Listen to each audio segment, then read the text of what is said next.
다음부터는 이 음악이 딱 끝나잖아요. 그럼 그냥 자리에 일어서세요. 자연스럽게. 여호와를 찬송하며 내 간구하는 소리를 들으심이로다. 여호와는 나의 힘과 나의 방패이시니 내 마음이 그를 의지하여 도움을 얻었도다. 그러므로 내 마음이 크게 기뻐하며 내 노래로 그를 찬송하리로다. 여호와는 그들의 힘이시요 그들의 기름 부음 받은 자의 구원의 요새이시로다. 주의 백성을 구원하시며 주의 산업에 복을 주시고 또 그들의 목자가 되시어 영원토록 그들을 인도하소서. 아멘. 하나님, 저희들이 이 시간 또 하나님을 사랑하여 주님의 예배 자리에 나왔습니다. 저희들을 기뻐 받아주시고 저희들의 불의함을 또 거짓된 것 있으면 깨끗하게 하여 주시며 오늘도 정결한 주의 예배자 되어 주님을 찬송하고 주님을 경배할 때에 우리 하나님께서 기쁨으로 저희들을 받아주시며 저희들의 심령 속에는 간절한 기도의 제목들이 주님께 상달되게 하여 주옵소서. 예수님 이름으로 기도드립니다. 아멘. 찬송가 3장입니다.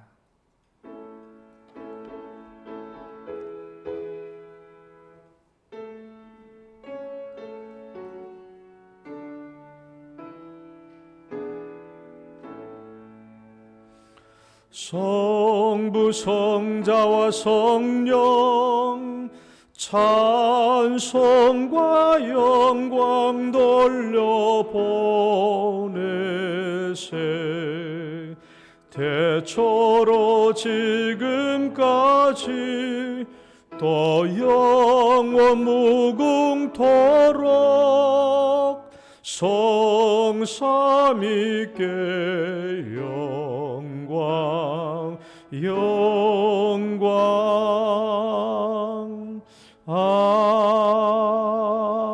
아멘. 신앙 고백 드리겠습니다.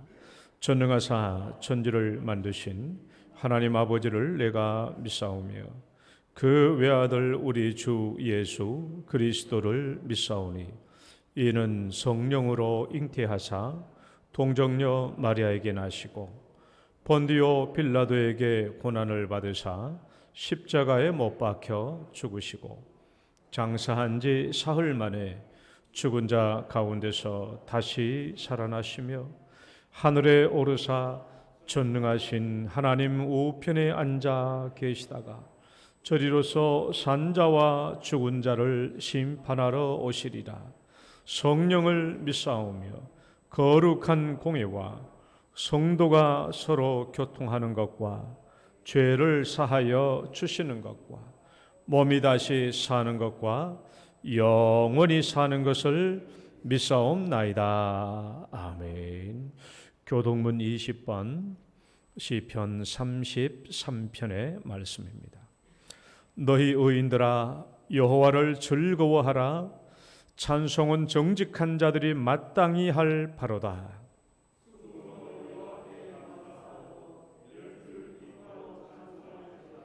새 노래로 그를 노래하며 즐거운 소리로 아름답게 연주할지어다.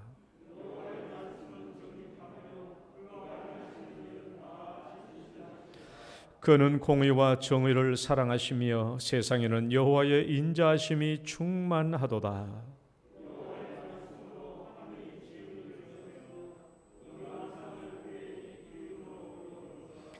그가 바닷물을 모아 무더기같이 쌓으시며 깊은 물을 곳간에 두시도다. 온 땅은 여호와를 두려워하며 세상의 모든 거민들은 그를 경외할지어다. 아멘. 찬송가 25장입니다.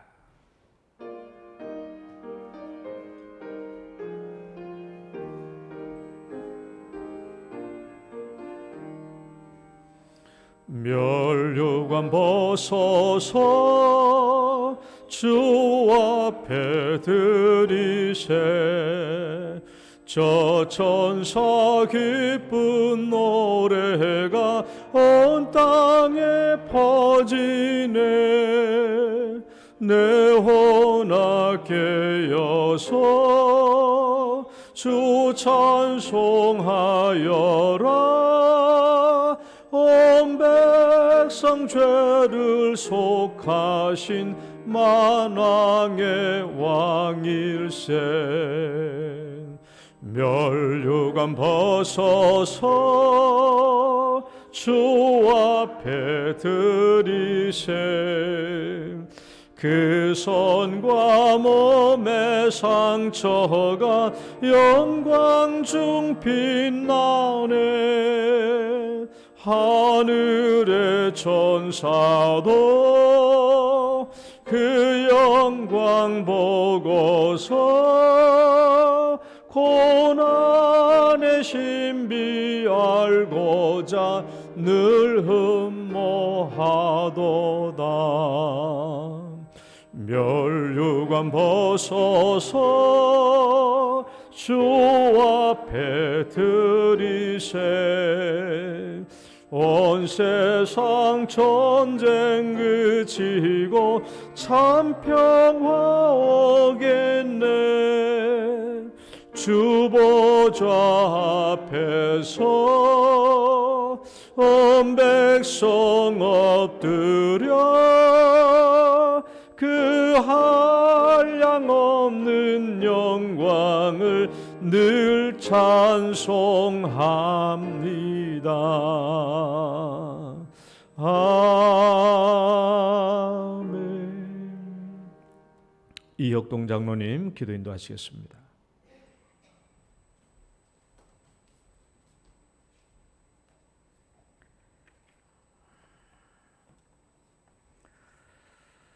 사랑과 은혜가 풍성하신 하나님 아버지, 지난 한 주간도 가정과 직장과 또 생업과 학업의 현장에서 우리들의 삶을 감당케 하여 주시고, 또 주님의 날 주님의 몸된 교회에 나와서 함께 예배 드릴 수 있도록 저희들의 발걸음을 인도해 주셔서 감사드립니다. 이 시간 우리들의 삶의 모든 분주한 분들을 내려놓고 예수님의 십자가의 보혈로 우리를 죄에서 구원하신 하나님 아버지의 그 크신 사랑과 은혜를 바라보며 감사와 찬양과 경배를 드립니다. 하나님 아버지, 우리가 무엇이간데 주께서 우리를 사랑하시고 구원의 은혜를 베풀어 주십니까? 주님의 그 크신 사랑과 은혜 생각할 때마다 놀랍고 또 놀랍지만, 이 세상의 안목과 정욕과 또 허탄한 것들에 우리들의 마음을 빼앗기고 마음이 둔해져서 하나님의 그 크신 사랑과 은혜를 온전히 깨닫지도 못하고 누리지도 못하고 감사하지도 못하고 전하지도 못함을 하나님 고백합니다. 하나님 아버지, 우리들의 믿음이 적음을 용서하여 주시고 우리의 마음을 정결케 하여 주시옵소서. 마음을 새롭게 함으로 변화를 받아서 하나님의 구원의 은혜를 회복시켜 주시고 하나님의 선하시고 온전하신 뜻이 무엇인지 하나님 분별하게 해 주시고 감사와 찬양과 은혜가 풍성한 예배가 되게 인도하여 주시옵소서. 주님이 머리 되시고 몸된 우리 영동교회를 위해서 하나님 기도합니다. 너희 중에 고난 당하는 자가 있느냐? 기도할 것이요. 즐거워하는 자가 있느냐? 찬송하라고 했습니다. 믿음의 기도는 병든 자를 구원하고 일으키시고 죄를 범하였을지라도 사함을 받는다고 했습니다. 너희 중에 미혹되어 진리를 떠난 자를 돌아오게 하면 그의 영혼을 사망에서 구원하고 허다한 죄를 덮는다고 말씀하셨습니다. 하나님, 우리가 이 말씀을 들었사오니 우리의 삶의 현장에서 엘리야처럼 날마다 믿음의 기도와 찬양이 넘치게 인도하여 주시옵소서. 우리 각자의 삶의 현장에서 만나는 동료와 친구와 이웃들에게 그리스도의 향기를 드러내며 때를 얻든지 못 얻든지 간에 하나님의 사랑과 예수님의 구원의 은혜를 전함으로 많은 영혼들이 주님께로 돌아오는 구원의 역사가 일어나기를 주님 간절히 기도합니다. 하나님 아버지, 교회 주변의 환경 변화와 함께 저희들에게 또한 교회 리모델링할 마음을 주셨습니다. 주님께서 우리 교회를 향한 뜻이 무엇인지 먼저 구하고 깨닫게 하시며 이 일에 다툼이나 허용으로 하지 말게 하시고 겸손함으로 하나님이 주시는 지혜와 지식과 은혜로 감당하게 하시고 모든 성도들이 한마음 한뜻이 되게 인도하여 주시옵소서. 하나님 아버지, 이 나라를 위해서 기도합니다. 포괄적 차별금지법을 이제는 평등에 관한 법률로 이름만 바꿔서 수도권 국회의원 24명이 이름으로 다시 발의가 되었습니다. 우리 삶의 모든 영역에서 차별금지를 내세워 표현의 자유와 학문의 자유와 양심의 자유와 신앙의 자유와 전도 선교의 자유를 억압하고 가정과 교회와 하나님의 창조 질서를 거역하는 이 약한 법을 하나님 폐하여 주시옵소서. 하나님 아버지, 이 나라가 어떻게 세워졌습니까? 130여 년 전에 헐벗고 굶주리며 절망 가운데 빠진 이 나라에 하나님께서 많은 선교사들을 보내주셔서 그들의 헌신을 통하여 교회를 세워주시고 복음의 빛을 비춰주시고 학교와 병원을 세우고 전국 곳곳에 주님의 몸된 모든 교회를 세워주시지 않았습니까? 6.25 전쟁의 잿더미 가운데서도 수많은 호국영령들의 희생으로 이 나라를 지켜주시고 지금까지 이루 말할 수 없는 은혜를 베풀어 주셔서 오늘 우리가 여기에 있지 않습니까? 그러나 지금 안타깝게도 이제 먹고 배가 불러서 하나님의 말씀과 진리를 떠나고 하나님을 대적하는 참으로 안타까운 상황에 놓여 있습니다. 먼저 복음의 진리 안에 서 있는 이 나라 모든 교회와 성도들이 하나님 회개하고 깨어 각성하며 눈물의 기도가 들불처럼 일어나게 인도하여 주시옵소서. 사도 바울은 우리의 씨름은 혈과 육을 상대하는 것이 아니요 통치자들과 권세들과 어둠의 세상 주관자들과 하늘에 있는 악의 영들을 상대하는 것이라. 그러므로 진리와 의의 믿음의 방편을 가지라. 이로써 악한 자의 모든 불화살을 소멸한다고 했습니다. 예수님께서 이 땅에 오신 것은 마귀의 길을 멸하기 위함이라. 마귀를 대적하라, 그리하면 피하리라. 구원의 투구와 성령의 그 말씀을 가지고 성령 안에서 기도하고 깨어 구하기를 항상 힘쓰므로 이 영적 전쟁에서 승리할 수 있도록 주님 간섭하여 주시고 역사해 주시길 주님 간절히 바라고 원합니다. 하나님 아버지, 자라는 믿음의 다음 세대 마음을 붙잡아 주시고 하나님의 말씀을 배우고 마음의 새김으로 복음의 진리 안에 서 있게 하시고 하나님의 귀한 믿음의 사람으로 성장케 해 주시옵소서. 이를 위해 수고하는 교역자와 교사들 주님께서 붙잡아 주시옵소서. 또한 연로하신 성도님, 육신이 연약한 성도님, 원치 않는 질병 가운데 있는 우리 성도님들 날마다 주의 얼굴을 비춰주사 마음의 평안을 더입혀 주시고 영과 혼과 육을 강건케 하여 주시옵소서.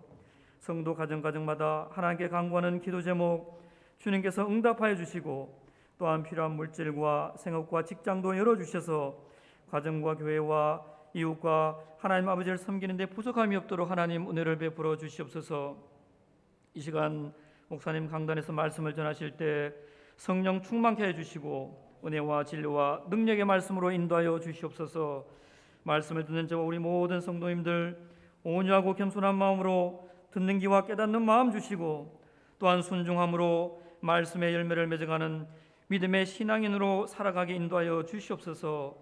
또한 찬양대 준비한 찬양 마음과 정성을 다하며 하나님께 이 찬양을 드릴 때에 하나님께서 받아주시고 또한 우리 모든 성도들 겸손한 마음으로 듣게 하시고 또한 하나님의 은혜를 누리는 시간 되게 인도해 주시길 주님 간절히 바라고 원하며 이 모든 말씀 우리 주 예수님의 이름으로 기도드립니다.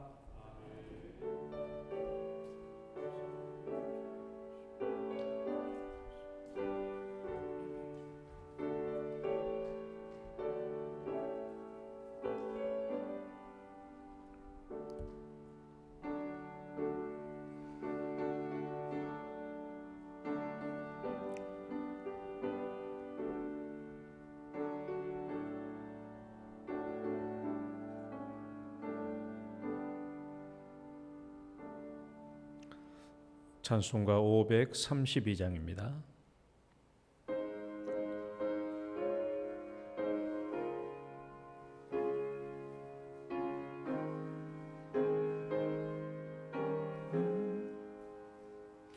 주께로 한 걸음씩 왜 가지 않느냐. 내 죄를 자복하고 그 앞에 나가라. 한 걸음씩 한 걸음씩 주께 나오라. 주님께 아뢰이면 너 복을 받으리라. 값없이 주는 은혜 너 거절 말아라. 주께로 한 걸음씩 너 빨리 나가라. 주께서 너를 맞아 내 죄를 사하리. 한 걸음씩 한 걸음씩 주께 나오라. 주님께 아뢰이면 너 복을 받으리라. 값없이 주는 은혜 너 거절 말아라. 주께로 한 걸음씩 주은혜 받으라. 기회를 잃지 말고 내 마음 정하라. 한 걸음씩 한 걸음씩 주께 나오라. 주님께 아뢰이면 너 복을 받으리라. 값없이 주는 은혜 너 거절 말아라. 주께로 한 걸음씩 곧 와서 아뢰라. 기쁘게 너의 몸을 주 앞에 드리라. 한 걸음씩 한 걸음씩 주께 나오라. 주님께 아뢰이면 너 복을 받으리라. 값없이 주는 은혜 너 거절 말아라. 아멘. 오늘 주신 하나님 말씀 로마서 1장 13장 1절에서 7절 말씀. 로마서 13장 1절에서 7절 말씀까지 교독하겠습니다. 각 사람은 위에 있는 권세들에게 복종하라. 권세는 하나님으로부터 나지 않음이 없나니 모든 권세는 다 하나님께서 정하신 바라.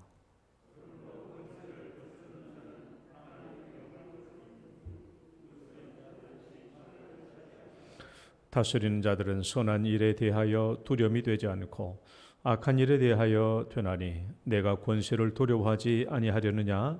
선을 행하라. 그리하면 그에게 칭찬을 받으리라.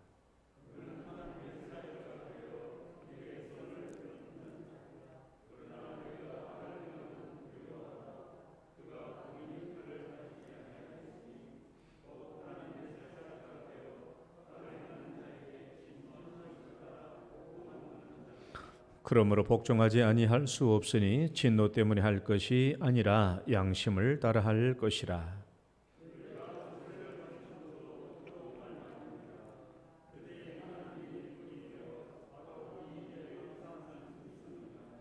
모든 자에게 줄 것을 주되 조세를 받을 자에게 조세를 바치고 관세를 받을 자에게 관세를 바치고 두려워할 자를 두려워하며 존경할 자를 존경하라. 아멘. 우리 에스더 4장 16절 말씀 찾기 힘드시면 앞에 우리 화면 보시고 한 절 함께 같이 읽읍시다. 에스더 4장 16절 다 같이 시작. 당신은 가서 수산에 있는 유다인을 다 모으고 나를 위하여 금식하되 밤낮 3일을 먹지도 말고 마시지도 마소서. 나도 나의 시녀와 더불어 이렇게 금식한 후에 규례를 어기고 왕에게 나아가리니 죽으면 죽으리이다 하니라. 아멘. 기도하겠습니다. 하나님 감사합니다. 오늘도 저희들이 주 앞에 나와 주의 말씀을 듣습니다. 하나님 주의 말씀으로 우리의 영혼의 양식을 삼사오니 우리가 이 땅에 살지만 우리는 하나님의 자녀로 살아갑니다. 오늘도 주의 말씀을 듣고 주의 말씀대로 순종하며 살게 하셔서 우리가 이 땅에 두 발 딛고 사는 동안 우리 하나님 아버지께 영광이 되는 삶을 살게 하여 주옵소서. 예수님 이름으로 기도드립니다. 아멘. 할렐루야. 우리 옆 사람 인사합니다. 잘 오셨습니다. 주의 이름으로 축복합니다. 네, 여러분 오늘도 주님을 사랑하셔서 예배 자리에 나오신 여러분 진실로 축복하고 또 사랑합니다. 사랑합니다라고 말하니까 좀 이상하죠? 제가 하도 사랑한다는 말 안 해가지고 제가 가정 예배 드리다가 기도하면서 시작 기도하면서 하나님 아버지 오늘은 사랑하는 아내와 함께 하면서 집사람 눈치를 딱 봤더니 아이고 이 사람이 어쩌려고 사랑하는 아내라고 하는가. 예, 여러분 오늘부터는 제가 나라와 민족을 위한 신앙에 대해서 말씀 나누려고 합니다.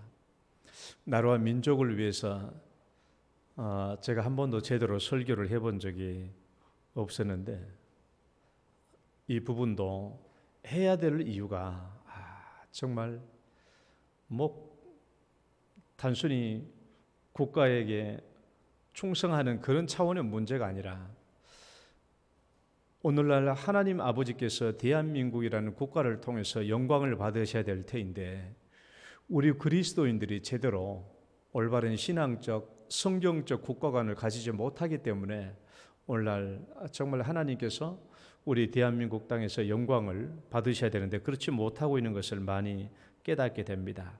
그래서 오늘부터 몇 차례에 걸쳐서 나라와 민족을 위한 신앙에 대해서 함께 말씀을 보려고 합니다. 오늘은 그 첫 번째로 그리스도인의 성경적 국가관에 대해서 말씀을 드리려고 합니다. 여러분은 국가를 위해서 내 목숨을 바칠 수 있습니까? 지금 한번 내 자신을 한번 생각해 봐요. 나는 내 나라와 민족을 위해서 내 목숨을 바칠 수 있는가? 아니면 그것은 어리석은 일인가? 에스더는 자기 민족을 위해서 내가 죽으면 죽으리이다 하고 결단하고 행동했습니다. 자기 유대 민족, 자기 유대 나라를 자기 생명과 동일시했죠. 에스더뿐 아니라 느헤미야 이런 사람들이 자기 민족을 위해서 목숨을 던졌습니다. 그런데 오늘 내가 대한민국을 위해서 목숨을 던지는 것은 좀 그들과는 다른 차원의 문제일까요? 무슨 말인가 하면 에스더와 느헤미야 이런 사람들은 자기들의 민족과 나라가 한 하나님을 믿고 섬기는 신정국가이고 한 하나님을 믿고 섬기기 때문에 자기 민족과 나라를 위해서 목숨을 바치는 것은 당연하다. 그러나 오늘날 우리가 살고 있는 대한민국이란 나라는 다 하나님을 믿는 나라도 아니고 이런저런 사람이 많기 때문에 다종교 국가이기도 하고, 그런데 내가 이 나라를 위해서 목숨을 바치는 것은 에스더와 좀 차원이 다른 문제가 아닌가? 여러분 혹시 이렇게 생각하지는 않습니까? 에스더가 자기 나라를 위해서 목숨을 던지는 것은, 또 자기 나라와 민족과 자기 목숨을 동일시하는 것은 그들이 하나님을 믿고 섬기는 나라이니까 전체가 그렇게 할 수 있고, 우리는 내가 태어난 우리 대한민국, 우리 국가는 다 하나님을 믿고 사는 그런 나라가 아니잖아요. 그래서 에스더의 나라를 위한 목숨을 바치는 것과 오늘날 우리는 좀 달라야 되고 좀 다른 차원의 문제인가? 여러분 혹시 그렇게 생각하십니까? 그렇다면 이 경우는 좀 또 어떻습니까? 일제 강점기 때 많은 우리 기독교인들이 나라와 민족을 위해서 목숨을 던졌거든요. 일제 강점기 때 우리 믿음의 선배들이, 우리 신앙의 선배들이 나라와 민족을 위해서 목숨을 던졌습니다. 생명을 던졌죠. 그들은 왜 대한민국이라는 국가를 자기들의 생명과 동일시했으며 왜 기꺼이 그들은 나라와 민족을 위해서 목숨을 바칠 수 있었을까? 그런데 오늘날 우리들은 왜 그렇게 할 수 없다고 생각할까? 그들의 신앙이나 오늘 우리의 신앙은 다른 신앙이 아니거든요. 그들도 우리들도 똑같은 하나님, 똑같은 신앙을 가졌는데 왜 일제 강점기 때 우리 신앙의 선배들은 나라와 민족을 위해서 능히 내 목숨을 바칠 수 있다고 생각했는데 오늘날 우리들은 그렇게 생각하지 못하는가? 안중근 의사도 그리스도인이고 독립선언문을 낭독한 33인 중에 기독교인이 16명, 천도교인이 15명, 불교도가 2명, 불교도가 제일 사람이 많았는데 2명밖에 없었고 기독교인이 제일 숫자가 작았는데 16명으로 제일 많았습니다. 그 기독교인 16명 중에서 목회자가 8명이에요. 길손주, 이필주, 김병조, 양전백, 유대여, 박동환, 신석구, 최성모. 이 16명의 기독교인 중에서 8명이 목회자였어요. 그들은 다 감옥에 가서 형기를 마치고 나왔습니다. 목숨을 내걸고 하는 일이었거든요. 또 실제로 항일 투쟁에서 많은 우리 믿음의 선배들이 목숨을 잃었습니다. 그들은 나라와 민족을 위해서 목숨을 바쳤고 자기의 생명을 나라와 민족과 동일시했습니다. 그렇다면 그들의 신앙은 오늘 우리의 신앙과 다른 것인가? 그들과 우리는 다 동일한 하나님, 동일한 예수를 믿고 있지 않습니까? 그런데 오늘날 우리는 왜 그들처럼 생각하지 못할까요? 한때 헬조선을 탈출하겠다고 해외 이민 가는 것이 유행인 적이 있었어요. 지금도 어떻게든 군대를 안 가보려고 꼼수를 부리는 사람들이 얼마나 많은지 몰라요. 지난 주간에도 청년들이 군대 안 가려고 의도적으로 굶어가지고 몸무게를 40kg대로 빼가지고 재판에 넘겨진 사람도 있었어요. 키는 176, 키는 178인데 몸무게는 45kg 이렇게 막 의도적으로 굶어가지고 몸무게를 줄여서 군대를 안 가려고 하다가 들통나서 재판에 넘겨진 사람도 있고 그 가운데는 그리스도인들도 많다라는 거예요. 오늘날. 그렇다면 어디에 문제가 있는가? 우리는 분명히 동일한 예수, 동일한 하나님을 믿고 있는데 왜 이런 차이점이 발생할까? 그렇죠. 일제 강점기 때 우리 신앙의 선배들은 자기의 목숨과 국가를 통일시했거든. 그들은 그랬는데 오늘날 우리는 왜 이럴까? 어디서 이런 국가 간의 차이가 발생하는 것일까? 제가 2가지의 가능성을 제기했어요. 첫 번째는 국가의 성격적 특성 때문에 발생되는 차이점에 나올 수 있어요. 왜냐하면 방금 말씀드린 대로 에스더가 자기 나라와 민족을 위해서 죽으면 죽으리다라고 했던 것은 자기 유대 민족이 온 전체가 다 하나님을 믿고 있는 나라이니까 그럴 수 있다라는 거예요. 그렇다고 우리 대한민국은 다 기독교인 국가도 아니고 타 종교인들도 함께 사는 나라이기 때문에 에스더의 상황과는 차원이 다른 문제일 수도 있다라고 생각할 수 있어요. 그다음에 두 번째, 신앙적 차이 때문에 발생되는 문제일 수도 있어요. 대한민국이 성격상 기독교 국가가 아님에도 불구하고 일제 강점기 때에는 우리 신앙의 선배들이 목숨을 바쳤어요. 그들도 알아요. 대한민국이 기독교 국가가 아니라는 거, 타 종교들이 많다라는 거 다 알고 있어요. 그럼에도 불구하고 그들은 나라와 민족을 위해서 목숨을 던졌는데 오늘날 우리들은 그렇게 하지 못하고 있다는 것은 순전히 어딘가에 신앙적인 차이가 있다라는 거예요. 신앙적인 차이.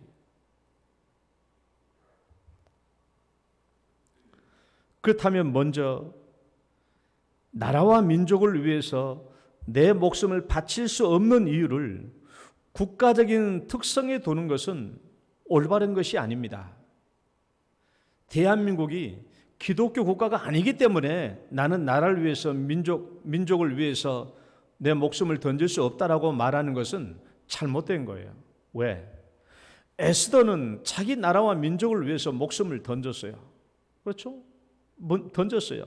우리 일제 강점기 때 우리 신앙의 선배들은 그들 역시 대한민국이 기독교 국가가 아님에도 불구하고 이 나라와 민족을 위해서 자기 생명과 동일시하고 목숨을 던졌단 말입니다. 그러니까 에스더는 다 하나님 믿는 국가이기 때문에 그럴 수도 있어요.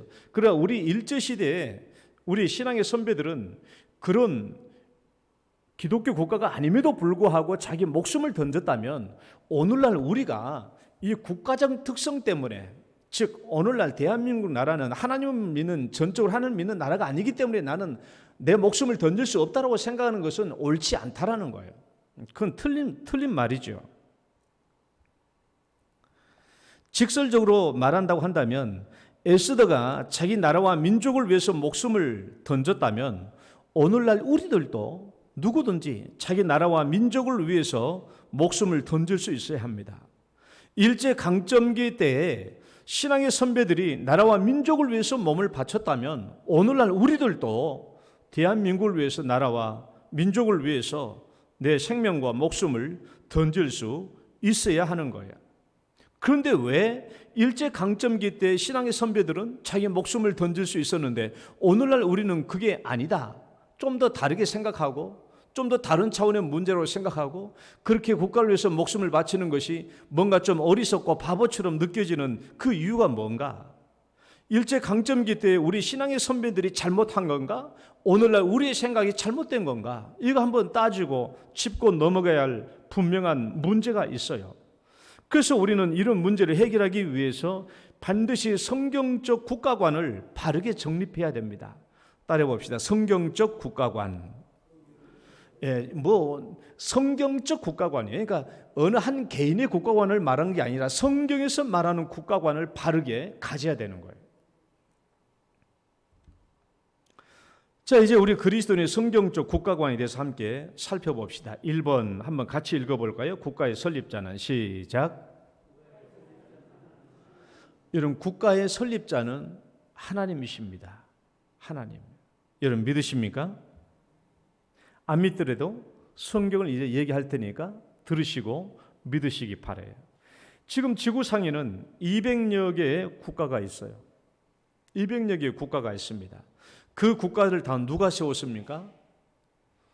각각의 나라가 세워지는 것을 보면 그 나라가 세워지게 된 배경, 이유와 환경과 상황들이 각각 다르다고 할지라도, 그러니까 사람들은 사람이 나라를 세웠다고 생각할지라도 그 배후에서 역사하시는 분은 하나님이시죠. 왜?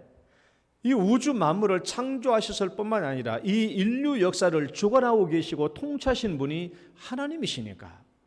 만약에 이 땅의 나라와 민족, 지구상의 나라와 나라들이 설립되는데 여기에 하나님이 관여하지 않았다? 하나님의 절대인 주권이 배제된 채로 인간들끼리 나라를 세웠다라고 생각한다면 그것은 성경적으로 맞지도 않을 뿐만 아니라 그런 하나님을 우리가 뭐로 믿을 수 있겠으며 그런 하나님을 우리가 어떻게 하나님이라고 인정할 수 있겠어요? 세상 만물은 하나님이 창조하셨고 지금도 인류 역사는 하나님이 통치하시고 주관하신 줄 믿으시기 바랍니다. 그러니까 이 땅에 어떤 나라가 세워지든 그 나라가 세워지는 그 배후에는 하나님의 초월적인 능력과 하나님의 간섭이 있다라고 하는 것을 우리는 기억해야 합니다. 그럼 이제 우리 한번 성경을 봅시다. 뭐 성경을 다 찾아볼 필요 없고요. 우리가 알고 있는 지식들을 한번 생각해 보면 돼요. 여러분, 이스라엘 국가는 누가 세웠습니까? 자, 이스라엘 국가는 누가 세웠어요? 하나님이 세웠죠.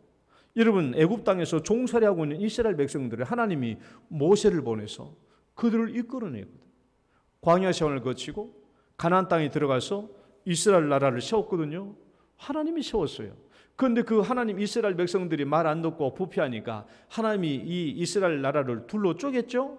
남쪽 유다, 북쪽 이스라엘. 누가 그렇게 분립시켰어요? 하나님이 분립시켰어요. 예언에 대해 나와 있잖아요. 실로 사람 선지자 아이야를 통해서 예언했잖아요. 아이야를 통해서 아이야에게 뭐라고 그랬어요? 아이야가 새 옷을 입고 나왔거든요. 그 사람들 앞에 아이야가 깨끗한 새 옷을 입고 나왔는데 하나님이 지시하는 거예요. 너 겉옷을 벗어서 12조각을 내라. 새 옷을, 그 사람들이 새 옷을 막 찢으니까 무슨 일인가 다 구경하고 있죠. 그래서 하나님이 그러잖아요. 10조각은 떼가지고 여로보암을 주고 나머지 2조각은 솔로몬에게 주어라. 그래서 북쪽 이스라엘이 10지파를 데리고 북쪽 이스라엘을 세우고 남쪽 유다는 2지파를 가지고 남쪽 유다를 세우지 않습니까? 나라를 세우신 분도 하나님, 그 나라를 분리시키신 분도 하나님이에요. 그러면 나중에 북쪽 이스라엘 국가를 누가 멸망시켰습니까? 그것도 하나님이에요. 하나님께서 북쪽 이스라엘이 우상 숭배의 죄에서 벗어나지 못하니까 아수르 제국을 통해서 어떻게 해요? 북쪽 이스라엘 치게 만들잖아요. 그래서 BC 722년에 아수르 제국이 북쪽 이스라엘을 완전히 멸망시켰어요. 하나님께서 성경에 그렇게 말씀하고 있습니다. 내가 아수르라는 그 나라를 내 진노의 막대기, 내 손의 몽둥이, 내 분노로 삼아서 북쪽 이스라엘 치겠다라고 말씀하신 거 아니겠어요? 말씀이 하나님께서 그렇게 하신 거예요. 그러면 남쪽 유다는 누가 멸망시켰습니까? 그것도 하나님이 멸망시켰어요. 바벨론 제국을 통해서 BC 586년에 마찬가지입니다. 하나님께서 남쪽 유다가 하도 우상 숭배, 도덕적 타락이 있으니까 말 안 들으니까 하나님께서 바벨론 제국을 3차에 걸쳐서 침략하게 하시고 마침내 남쪽 유다를 멸망시키고 바벨론 제국으로 포로로 끌고 가버렸죠. 하나님께서 말씀하시기, 자, 먼 나라에서 무리가 와서 하나님의 진노의 병기가 되어서 이 땅을 멸하게 하겠다. 하나님께서 바벨론을 불러가지고 그렇게 나라를, 남쪽 유다를 멸망시킨 거예요. 그러면 아수르 제국과 바벨론 제국은 누가 멸망시켰어요? 네. 아수르 제국도 하나님이 또 멸망시켰어요. 왜?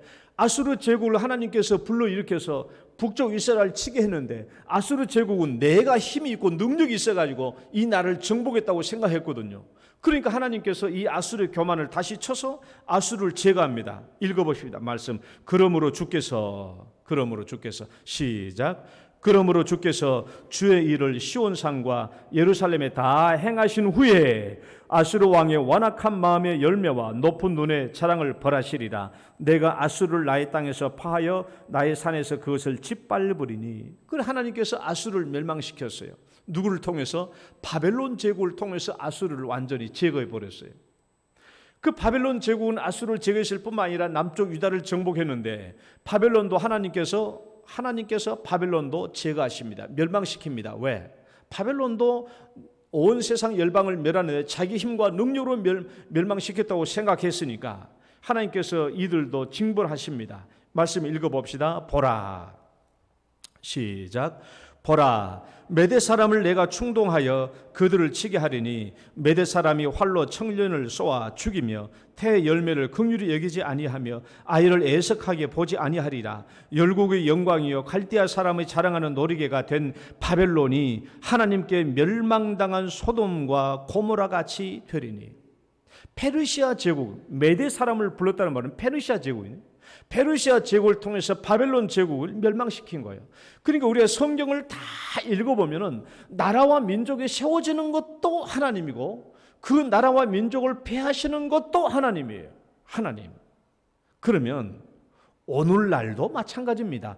오늘날 시대는 성경이 기록된 게 아니고 성경 시대에 기록된 역사만 기록됐기 때문에 그렇지 오늘날도 똑같이 이루어지는 거예요. 오늘날도 똑같이 나라와 민족이 세워지는 것도 하나님이에요. 하나님이 나라와 민족을 세우시고 국가를 세우는 겁니다. 그러니까 나라를 세우시는 분은 하나님이고 그 나라를 폐하시는 분도 하나님이에요. 이것이 우리 그리스도인이 가지고 있어야 할 첫 번째 국가관입니다. 나라는 누가 세우신다? 따라봅시다. 나라는 하나님이 세우신다. 하나님이 세우셔요. 하나님이 세우시기도 하고 폐하시기도 해요. 그러면 두 번째, 국가 지도자는 하나님이 세우신다. 읽어봅시다. 시작. 한 번 더 시작. 누가 대통령이 돼요? 사람들은 자기가 잘나고 똑똑해서 대통령이 되는 것으로 생각할 수도 있어요. 하나님을 모르니까 그럴 수도 있죠. 그러나 한 나라의 지도자, 대통령 역시 하나님의 계획과 주권과 섭리에 따라서 대통령으로 세워지고 나라의 지도자로 세워지는 겁니다. 하나님이 지도자를 세우시기도 하고 폐하시기도 해요. 이제 열왕기 상하나 이제 다니엘을 보면은 잘 나타나요. 이제 다니엘서 말씀을 보면은 바벨론 제국의 느부갓네살 왕 때 굉장히 강성했잖아요. 바벨론 제국 느부갓네살 왕. 느부갓네살 왕은 자기가 잘나서 이 제국의 왕이 되었다고 생각했어요. 그런데 다니엘을 통해서 가르쳐 주신 말씀이 뭡니까? 읽어봅시다. 이는 시작. 이는 순찰자들의 명령대로요 거룩한 자들의 말대로이니 지극히 높으신 이가 사람의 나라를 다스리며 자기의 뜻대로 그것을 누구에게든지 주시며 또 지극히 천한 자를 그 위에 세우시는 줄을 사람들이 알게 하려 함이라 하였느니라. 왕이 사람에게서 쫓겨나서 그때 지극히 높으신 이가 사람의 나라를 다스리며 자기의 뜻대로 그것을 누구에게든지 주시는 줄 아시리이다. 느부갓네살 왕은 그때서야 알았어요. 아하, 나라를 다스리는 분은 내가 아니라 하나님이시구나. 나를 제국의 왕으로 세우신 분도 하나님이시구나. 그걸 그때 안 것이죠. 여러분, 바벨론 제국을 멸망시켰던 페르시아 제국을 세웠던 고레스 왕에 대해서는 성경이 뭐라고 얘기하고 있느냐? 이사야를 통해서 앞으로 지금 이사야 시대에는 바벨론 제국이 세워지고 있었지만은 뭘 예언했냐 그러면 페르시아 제국이 형성되기도 전이에요. 그러니까 100년 전에 100년 전. 약 100년 전에 이사야 선지자를 통해서 뭘 예언했냐 그러면은 저 뒷 얘기를 예언한 거야. 내가 페르시아 제국 그 고레스 왕을 기름 부어서 왕으로 세울 것이다. 그 나라가 바벨론 제국을 멸망시키고 그리고 바벨론 제국에 포로로 끌려와 있는 유대 백성들을 내가 다시 고국으로 돌려보내겠다. 그때는 남쪽 유다가 멸망하기도 전이었고 바벨론 제국이 멸망하기도 전이었어요. 그런데 까마득한 100년 뒤의 이야기를 하나님이 하시는 겁니다. 100년 뒤에 페르시아 제국에 고레스 왕을 내가 세워서 바벨론 제국을 치고 멸망시키게 하고 바벨론 땅에 포로 와 있는 이스라엘 백성들 내가 돌려보내겠다라고 말한 겁니다. 말씀 읽어봅시다. 여호와께서 시작. 여호와께서 그의 기름 부음을 받은 고레스에게 이같이 말씀하시되 내가 그의 오른손을 붙들고 그 앞에 열국을 항복하게 하며 내가 왕들의 허리를 풀어 그 앞에 문들을 열고 성문들이 닫히지 못하게 하리라. 또 바사왕 고레스가 이같이 말하노니 하늘의 신 여호와께서 세상 만국을 내게 주셨고 나에게 명령하여 유다 예루살렘에 성전을 건축하라 하셨나니 너희 중에 그의 백성된 자는 다 올라갈지어다. 고레스 왕이 실제 왕이 돼가지고 이제 이스라엘 백성들 다 돌려보낸 거예요. 구약의 모든 말씀들을 보면 지도자를 세우고 피하는 것도 하나님이셔요. 그렇다면 여러분 오늘날도 마찬가지죠. 오늘날의 대통령을 뽑는 것도요, 우리 국민들이 다 투표를 해서 뽑는 것 같지만은 그 뒤에서 초월적으로 역사하시는 하나님이 간섭하시고 하나님의 역사하시는 일들이 있는 거예요. 그리고 그들은 하나님께서 쓰시고자 선택하는 것이죠. 하나님에 의해서 지도자로 세워진 것을 믿어야 해요. 여러분, 대통령만 하나님이 세우신 거 아니에요. 대구시장도 하나님이 세우신 거고, 구청장도 그렇고, 군수도 그렇고, 면장도 그렇고, 마을의 이장도 마찬가지예요. 이 땅에 있는 모든 것들은 다 하나님의 통치와 다스림 속에 있다는 것을 우리는 인정하고 믿어야 돼요. 그러니까 이 세상의 국가의 지도자들과 권세자들을 세우시는 분은 하나님이시다. 이것을 믿는 것이 우리가 그리스도인들이 가지고 있어야 할 두 번째 국가관이에요. 첫 번째는 뭐라고요? 국가의 설립자는 하나님이세요. 두 번째, 지도자를 세우신 분도 하나님이에요. 그 다음에 세 번째 가져야 될 것, 국가와 지도자는 하나님께 쓰임받는 거예요. 자기 마음대로 하는 게 아닙니다. 세 번째 읽어봅시다. 시작. 국가와 지도자는 하나님께 쓰임받는다. 이들은 하나님께 쓰임받도록 세워진 겁니다. 우리가 로마서 방금 13장 1절을 읽었는데 다시 읽어봅시다. 각 사람은, 시작. 각 사람은 위에는 권세자들에게 복종하라. 권세는 하나님으로부터 나지 않음이 없나니 모든 권세는 다 하나님께서 정하신 바라. 정하신 바라. 하나님께서, 하나님 그들에게 복종하라는 거예요. 하나님부터 났기 때문에. 그리고 심지어 하나님께서는 성경은 뭐라고 말합니까? 그 지도자들을, 4절 말씀 봐봐요. 4절 말씀 보면은 그는 하나님의 사역자. 두 번이나 말하잖아요. 그는 하나님의 사역자가 돼요. 그는 하나님의 사역자가 돼요. 두 번이나 그 연거품 말하잖아요. 그들은 비록 자기들이 왜 이 땅에 지도를 세워졌는지 잘 알지 못한다고 할지라도 그들이 결국 행하는 일은 뭐예요? 하나님의 사역자가 되어 일하는 거예요. 무슨 일합니까? 선을 행하도록, 이 땅에 선을 행하도록 일을 행하는 거예요. 악을 행하는 자들을 징벌하고 진노의 심판을 베푸는 자들입니다. 그들이 직접 하나님을 모른다고 할지라도 그들은 하나님에 의해 하나님의 뜻대로 쓰임받고 있는 사람들이에요. 이것이 하나님이 창조하신 일반 은총의 세계 국가를 다스리는 방법이죠. 그러니까 우리가 가져야 할 기본적인 국가관은, 여러분, 내 나라를 부정해서는 안 돼요. 내가 있는 이 나라를 부정하거나 폄훼해서는 안 돼요. 국가의 지도자들을 비방하거나 폄훼해서도 안 돼요. 오늘 말씀에 그들을 존경할 자를 존경하라고 계속 얘기하고 있잖아요.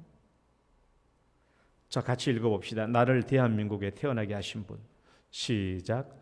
나를 대한민국에 태어나게 하신 분도 하나님이시고 대한민국을 세워주신 분도 하나님이시고 이 나라의 지도자를 세워주신 분도 하나님이시라면 우리는 당연히 나라와 민족을 사랑해야 되고 지도자들을 존경하는 자세를 취해야 합니다.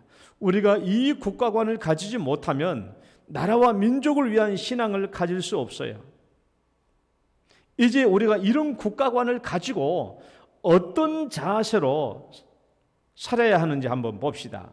국가에 대한 신앙적 자세를 어떻게 가져야 될 것인지 봅시다. 왜냐하면 적용적인 측면입니다. 1번 한번 읽어보시죠. 1번 시작. 정당이나 정권을 국가로 생각해서는 안 돼요. 여러분, 정말 나라와 민족을 위해서 하나님의 뜻대로 나라와 민족이 주님께 쓰임받기를 원한다면 여러분, 국가를 정당이나 정권으로 오해해서는 안 돼요. 국가라는 것을 정당이나 정권으로 협소하게 생각하면은 국가관이 왜곡됩니다. 성경적 국가관을 가질 수 없어요. 가질 수 없어요.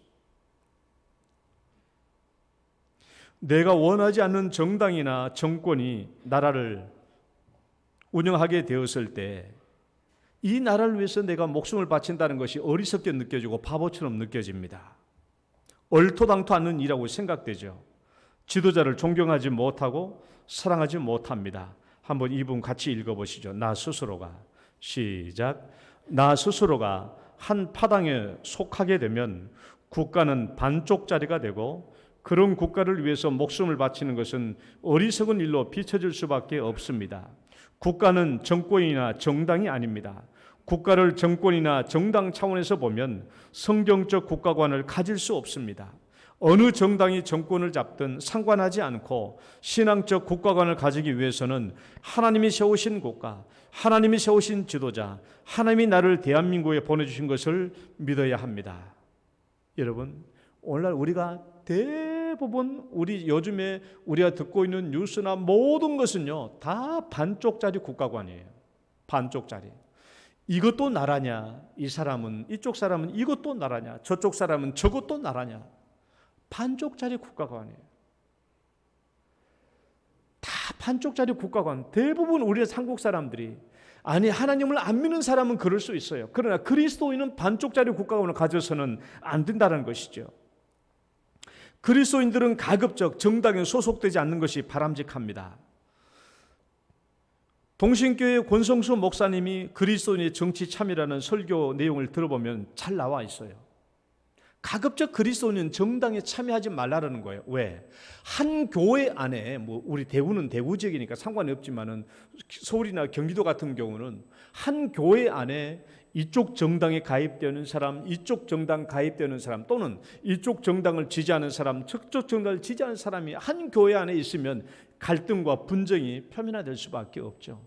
여러분, 가장 구체적인 예로 수원에 우리 남경필 씨하고 김진표 씨가 같은 교회에 다니는 거 아시죠? 다 수원중앙교회 다녀요, 두 분 다. 김진표 씨는 장로님이시고 남경필 씨는 집사님이에요. 그런데 그 두 사람 다 그때 뭐 나왔어요? 경기도지사 둘 다 출마했잖아요. 둘 다 당도 달라. 당도 달라.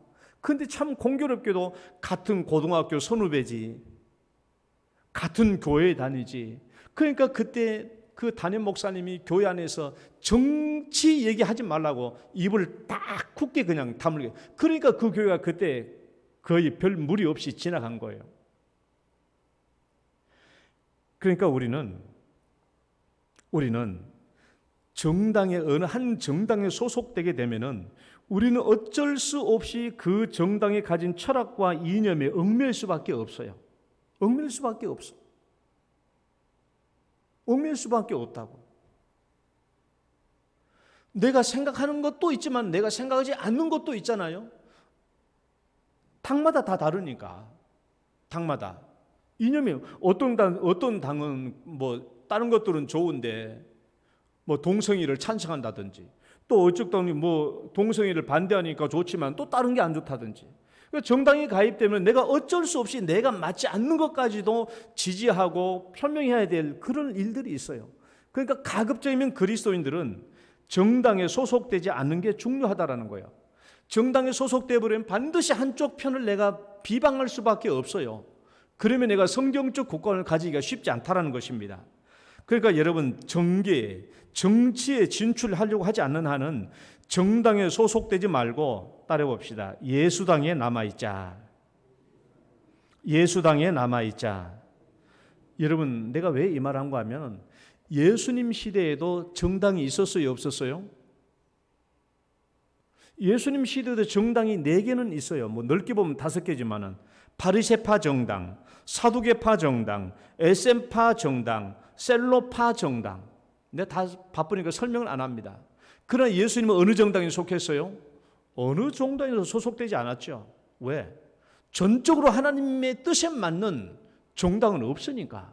그래서 예수님은 어떤 정당에도 가입되지 않고 하나님의 뜻에 맞춰 하나님의 사명을 감당하는 삶을 살았던 것이죠. 하나님의 뜻에 맞게 사신 거예요. 예수님이 삶이 그랬다면 오늘날 우리들도 그 삶대로 살아야 돼요. 예수님은 모범이시니까. 그다음에 두 번째, 중요한 부분이에요. 읽어봐요. 시작. 하나님의 나라와 지상 국가 두 나라가 다 다시 한번 두 나라가 다 중요합니다.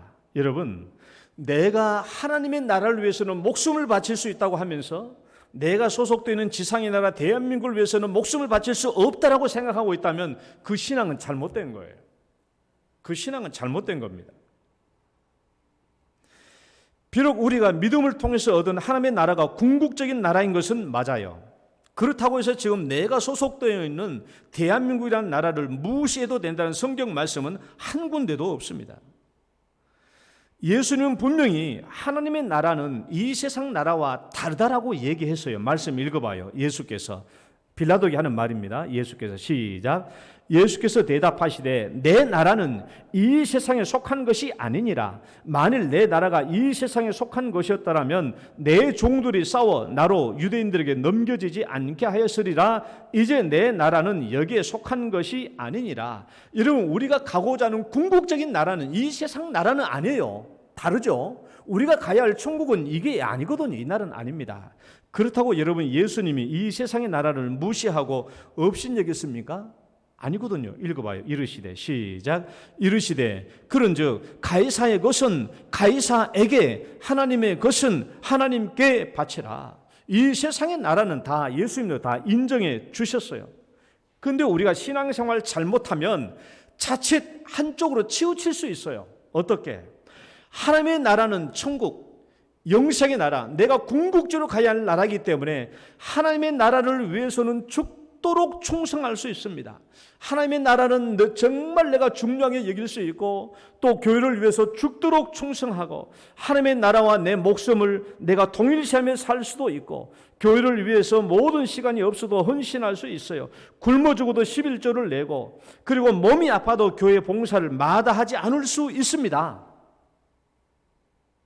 그런데 지상 국가는 소홀히 여기고 무시할 수 있어요. 왜? 이 나라가 영원한 나라가 아니라고 생각하니까. 국방의 의미를 회피하려고도 해요. 그리고 이 나라를 가볍게 여기려고도 해요. 직장에도 충성하지 않고 근면하지 않고 성실하지 않고 탈시를 하려고 합니다. 이것들은 다 명백하게 잘못된 국가관이에요. 하나님의 나라는 영원히 내가 앞으로 갈 천국이니까 하나님께 관계된 것은 충성을 다하고 이 세상에 대해서는 충성을 안 하고 소홀히 한다라는 거, 그거 잘못된 생각이에요. 또 반대의 경우도 마찬가지입니다.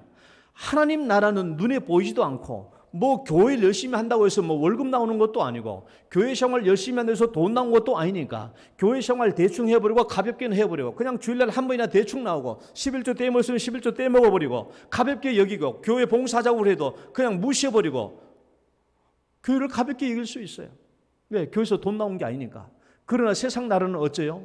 직장을 어떻게 해요? 거기서 내 돈이 나오고 먹고 마실 양식이 나오니까 그래서 죽을 똥 살 똥 그 직장에 충성을 다해요. 그것도 올바른 게 아니라는 것이죠. 하나님, 그러니까 우리가 하나님 나라에 대해서도 충성을 다하면 이 나라의 국가에 해당되는 삶에 대해서도 충성을 다하는 게 우리의 올바른 신앙생활이죠. 마지막 세 번째 봅시다. 그러니까 하나님의 나라와 지상 국가나 다 중요하다고요. 다 중요한 거예요. 한쪽으로 치우치면 하나만 중요하고 하나님 소리 얘기하면 안 돼요. 자, 마지막 세 번째 읽어봐. 시작. 두 나라를 100% 인정하고 내 생명과 100% 통일시 하라는 거예요. 여러분, 하나님의 나라 천국을 100% 우리는 다 인정합니다. 그렇죠? 그리고 신앙이 부족해서 그렇지 하나님 나라와 내 목숨을 동일시합니다. 올바른 신앙이에요. 마찬가지로 이 세상의 국가에 대해서도 100% 인정하고 내 생명과 100% 동일시할 수 있어야 해요. 왜 그렇습니까? 대한민국을 세우신 분도 하나님, 대통령을 세우신 분도 하나님, 나를 이 세상에 태어나게 하신 분도 하나님이시기 때문에 그래요. 따라해봐요. 대한민국을 세우신 분도 하나님, 대통령을 세우신 분도 하나님, 나를 이 땅에 태어나게 하신 분도 하나님이에요. 다 하나님이에요. 하나님과 관계된 거예요. 그렇기 때문에 성경적인 국가관이란 하나님의 나라와 지상 국가에 대한 태도가 달라서는 안 돼요. 여러분, 에스더가 유대 민족을 위해서 자기 생명을 내놓을 수 있었던 것이 유대 민족이 한 하나님만을 섬기고 있었기 때문에 그렇다고 한다면 여러분, 대한민국도 똑같아요. 이 나라 대한민국도 하나님이 똑같이 세우신 나라입니다. 이 나라도 하나님이 세우신 나라예요. 그러니까 에스더가 느헤미야가 국가를 위해서 자기 생명을 내놓았다면 오늘날 우리들도 국가의 위기적인 상황 앞에서 당연히 내 목숨을 내어놓을 수 있는 신앙이 되어야 합니다. 일제강점기 때 신앙의 선배들이 나라를 위해서 목숨을 내놓은 것은 이 국가가 하나님께서 세워주신 나라였다라고 100% 인정했고, 그래서 그 나라와 민족을 자기의 생명과 100% 동일시했기 때문에 그래요. 일제 우리 신앙의 선배들이 비록 이 나라가 기독교 국가가 아니지만 이 나라를 위해서 자기의 목숨과 생명을 다 바쳤던 이유는 대한민국이라는 나라를 하나님이 세워주셨고 하나님이 세워주셨다고 100% 인정했기 때문에 자기의 생명과 대한민국이라는 이 나라를 생명을 완전히 100% 통일시 했다라는 것입니다. 만약에 오늘날 우리가 그렇게 하지 못하고 있다는 것은 왜 그런가 하면은 국가를 정권이나 정당으로 협소하게 생각하고 있거나 대한민국을 하나님이 세워주셨다고 100% 인정하지 못하고 있기 때문에 내 생명과 대한민국을 100% 동일시하지 못하는 거예요. 이것은 성경적 국가관을 가지지 못했기 때문에 그런 것입니다. 말씀을 맺습니다. 여러분, 대한민국은 불교 국가입니까? 기독교 국가입니까? 아니면 다종교 국가입니까? 대한민국은 기독교 국가입니까? 불교 국가입니까? 다종교 국가입니까? 여러분, 사람의 숫자에 따라 달려 있습니까? 사람 숫자가 많으면 그 종교 국가일까요? 절대 그렇지 않습니다. 아무리 불교도인 숫자가 많다고 할지라도 불교 국가가 될 수 없고, 아무리 기독교인 숫자가 많다고 할지라도 기독교 국가가 되는 게 아니에요. 핵심은 뭐냐? 이 나라와 민족을 하나님이 세워주셨다. 이 나라의 지도자를 하나님이 세워주셨다. 그렇기 때문에 나는 이 나라를 100% 인정하고 이 나라와 민족을 내 생명과 100% 동일시하는 그 사람이 많은 사람들의 국가일 뿐이에요. 제 말을 잘 들으세요. 기독교인 숫자가 아무리 많다고 할지라도 오늘날 기독교인들이 이 나라와 민족을 하나님이 세워주셨다고 믿지도 못하고, 그렇기 때문에 국가 지도자가 하나님이 세우셨다고 믿지도 못하고, 그렇기 때문에 이 국가를 인정하지도 못하고 이 나라와 민족을 위해서 100% 내 목숨과 동일시하지 못한다면 기독교인 숫자가 999%를 차진다고 할지라도 이 나라는 기독교 국가 되는 게 아니에요. 하나님께 영광이 되지 못합니다. 핵심은 이 나라와 민족을 하나님이 세워주셨구나. 아무리 기독교 인구가 적다고 할지라도, 여러분, 일제강점기 때 기독교 인구수가 불과 몇 명 되지도 않았어요. 극소수였어요.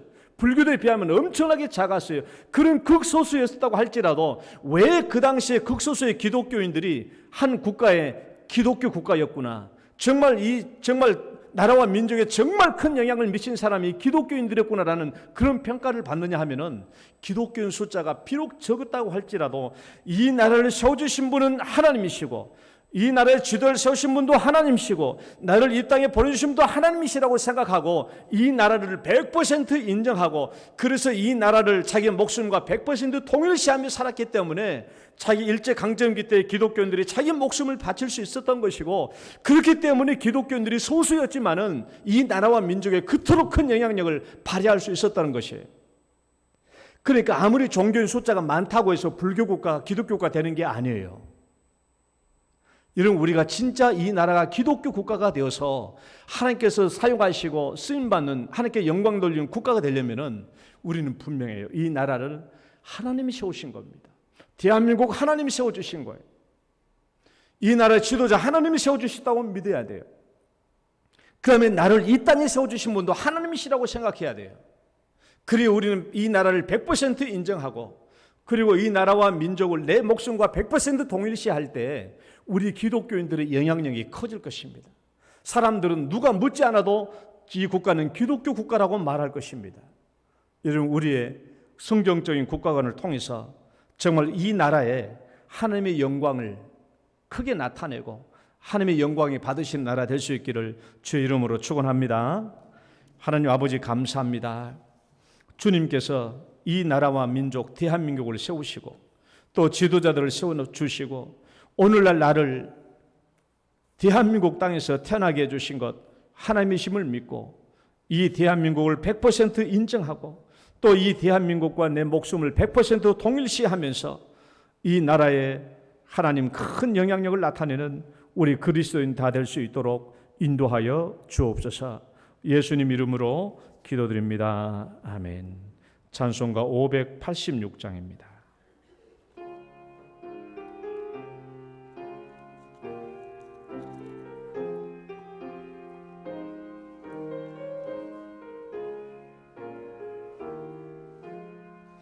어느 민족 누구에게나 결단할 때 있나니 참과 거짓 싸울 때에 어느 편에 설 건가. 주가 주신 새 목표가 우리 앞에 보이니 빛과 어둠 사이에서 선택하며 살리라. 고상하고 아름답다 진리 편에 서는 일. 진리 위에 억압받고 명예이익 이뤄도 비겁한 자 물러서나 용감한 자 굳세게 낙심한 자 돌아오는 그날까지 서리라. 순교자의 빛을 따라 주의 뒤를 쫓아서 십자가를 등에 지고 앞만 향해 가리라. 새 시대는 새 사명을 우리에게 주나니 진리 따라 사는 자는 전진하리 언제나. 악이 비록 성하여도 진리 더욱 강하다. 진리 따라 살아갈 때 어려움도 당하리. 우리 가는 그 앞길에 어두운 장막 덮쳐도 하나님이 함께 계셔 항상 지켜 주시리. 아멘. 하나님 아버지 감사합니다. 주님께서 우리에게 필요한 것들을 공급해 주시고 일용할 양식과 모든 것을 채워주시고 또 공급해 주신 은혜를 감사드립니다. 주님의 은혜에 감사하여 오늘도 주 앞에 11조 예물을 주 앞에 올립니다. 주님을 사랑하여 드리고 주님께서 우리를 사랑하여서 또 올립니다. 이 귀한 11조 예물로 주님의 영광을 또 삼아주시고 드리는 손길과 가정에 축복해 주시며 아버지 하나님, 그들의 가정에 간절한 기도 제목들을 들어 응답하여 주옵소서. 감사 예물 주 앞에 올립니다. 제목마다 하나님께서 영광을 거두어 주시고 특별한 기도 제목들 위해 응답하여 주옵소서. 그 외에도 하나님 선교 구제 건축 헌금 주 앞에 또 올립니다. 1,000번째 예물도 주 앞에 올립니다. 드려진 예물들마다 주님 기쁘게 받아주시고 간절한 기도의 제목들 들어 응답해 주시며 제목대로 하나님의 영광 나타나게 하여 주옵소서. 아버지 하나님, 우리 사랑하는 성도들 중에 연약하여 집에 계시거나 요양병원에 계시거나 주 앞에 함께 오지 못하는 사랑하는 성도들 외에도 성령께서 함께 해주시고 동행하여 주옵소서. 치료받고 있는 영혼들이 있습니다. 치료받고자 또 하나님 또 이곳저곳 하나님 검사받고 있는 가운데도 있사오니 하나님께서 함께하여 주셔서 주님의 놀라운 치료의 광선을 발해 주시고 온전한 치료와 회복이 있도록 축복하여 주시옵소서. 감사하고 예수님 이름으로 기도드립니다. 아멘.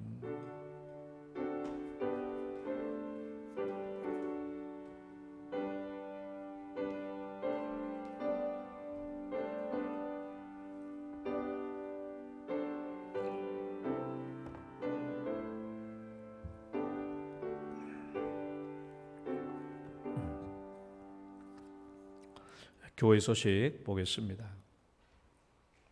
우리 6번째 결혼이 있습니다. 우리 박휘연 집사님 재갈정 우리 권사님의 장남 우리 박민찬 결혼식이 있는데 7월 3일 날 토요일 날 오후 3시에 있습니다.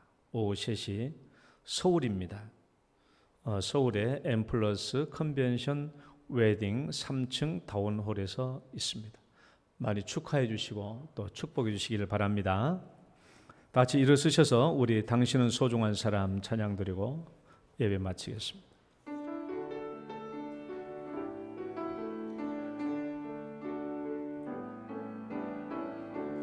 당신은 소중한 사람, 당신은 존귀한 사람, 이 세상에 하나뿐인 당신은 내겐 너무나도 소중한 사람. 그런 당신을 사랑해요. 그런 당신을 축복해요. 사랑받기에 합당한 당신을 주의 이름으로 사랑함, 주 이름으로 축복합니다. 주의 이름으로 축복합니다. 아멘. 이제는 우리를 죄악 가운데서 구원해 주신 우리 구주 예수 그리스도의 은혜와 하나님 아버지의 크시고 극진하신 사랑과 성령님의 감화 교통 역사 충만케 하신 은혜가 성경적인 국가관을 가지고 나라와 민족을 위해 기도하며 사랑함으로 이 나라를 통하여 하나님의 영광 나타나기를 소원하며 결단하는 사랑하는 모든 성도들 위해, 그리고 가정과 직장과 일터 위에 이제로부터 영원토록 함께 있을지어다. 아멘.